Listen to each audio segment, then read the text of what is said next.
Jimba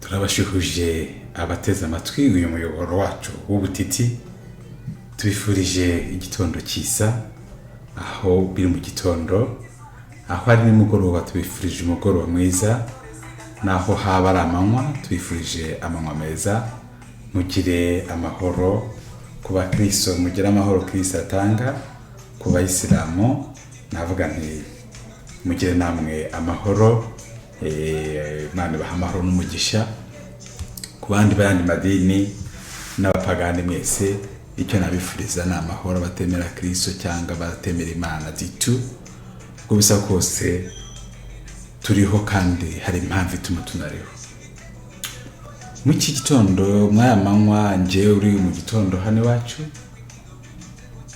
nshatse kubaganiriza ku muyoboro nise ubutiti uri jambo ubutiti ni jambo nakoze ni jambo naremye nanjye ndivanye ku ijambo risanzwe mu Kinyarwanda ryitwa intiti naratekereje nsanga burya intiti yuri intiti ubufite iki ubufite ubwenge ubufite ubuhanga ubufite ubumenyi ndenga ibyo byose rero nsanga ibyo byose bimaze kubigira abibumbira hamwe akaba afite ubutiti nuko akabona kwitwa iki intiti abantu benshi barize abantu benshi ni intiti ijambo ry'Imana Bibiliya yera cyangwa ntagatifu la Sainte Bible Holy Bible igitabo gitagatifu kitubwira ko kubaha Imana ariko bwenge kandi ko kuva mu byaha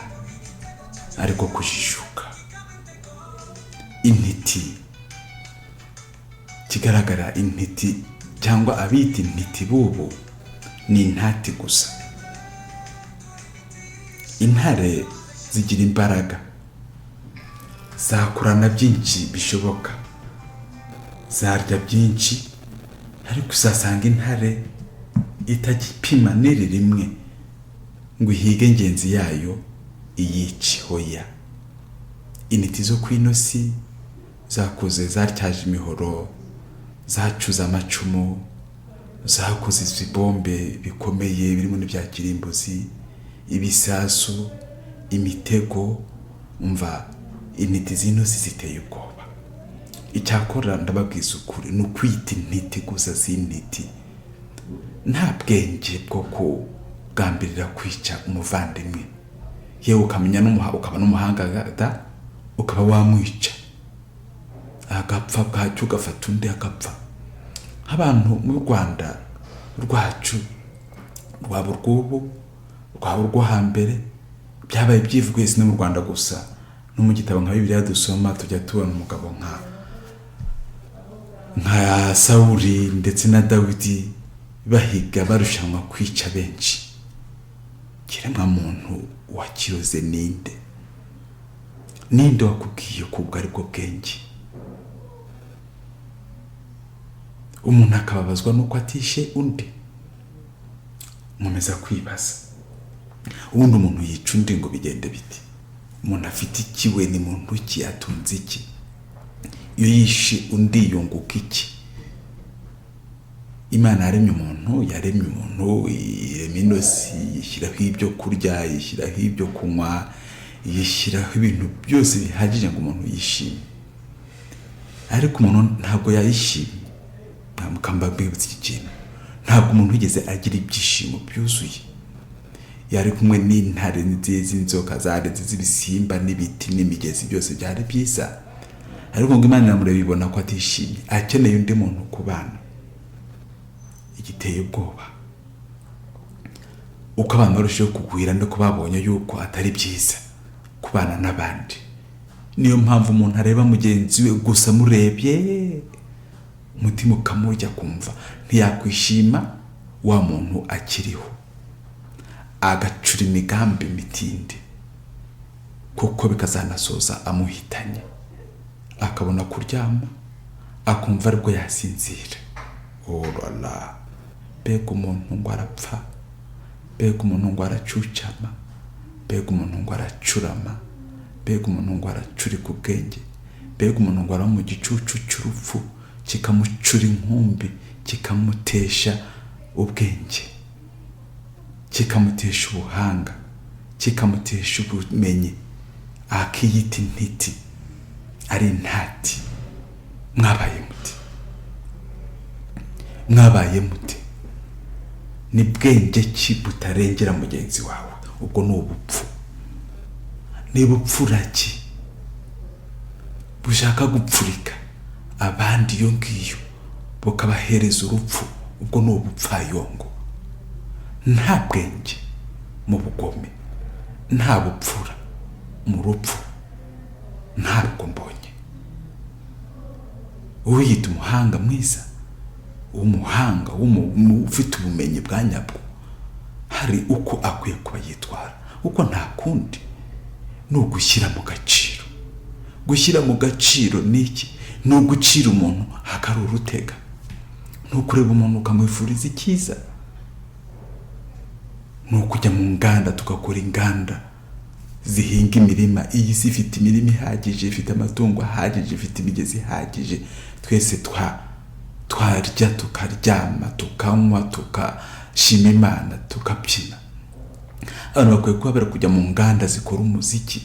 Burya umuziki ni ikintu cyiza cyane. Umuziki urawumva ukumva uguwe neza. Kuki abantu atari byo bahugiyemo ngo akore umuziki unezeze mugenzi we, ashime Imana? Abantu babyine baririmbira Imana bavuga ati Uwiteka warakoze. Ariko usanga abantu bashinyitse amenyo, barashikoye, bayi ibikoko, ngo kanaka adapfuye umuntu ntiyaryama, ntiyasinzira, ntiyagira amahoro. Ninde wababwiye ibyo bintu koko? Bantu b'Imana, mwapfuye uruki? Mwazize iki? Mwabuze iki? Mushaka iki? Ni iki cy'ukuri mwumva mukeneye? Ni iki mwabuze? Kandi iyo wumva umuziki, kuki abantu batagombye kuba bikorera umuziki bagashima Imana? Kuki abantu batagombye kuba bari mu mirimo bahinga umuceri bagaburira abashonje? Kuki abantu batagombye kuba bataramye bacirana imigani babwirana amateka, kandi amateka y'ikizima? Ibyo byose ariko bikarenga, umuntu akaza akiyita umunyabwenge. Umunyabwenge ki? Nturi n'umuswa. Reka noneho mve ku muswa w'umuntu, byo ku muswa w'igikoko, kagakoko gatoya kari aho ngaho. Umuntu ni muntu ki udashobora guha agaciro mugenzi we ngo yubahe iby'Imana yaremye, yihesha agaciro? Nuko ngo muri intiti. Nta butiti bwanyu mbonye. Uri intiti gusa, nutabeshwaho no gutitiza mugenzi wawe, aho uzazumbwire kuri intiti. Nanjye nzavuga nturi intiti koko. Ibiri ibyo ngibyo, uri imbwa ahubwo. Nakunimbwa sindabona imbwa zashishikariye kwicana.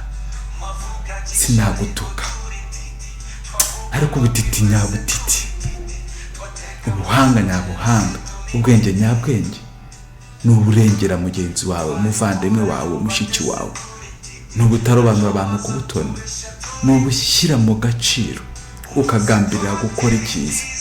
Ariko umunsi washatse guhoza iryinyo rindi, ntacyo uzabura ushunguwe, uri intati, uri umwana mubi, ntacyo bizakugezaho ikindi. Kandi mbaye impiniya, ariko ushaka kuba intiti, natinya icyaha, nagira ubwoba, nagira ubwenge ubwa bwenge bumuha ubwoba, bwa bwoba bumurinda gukora icyaha.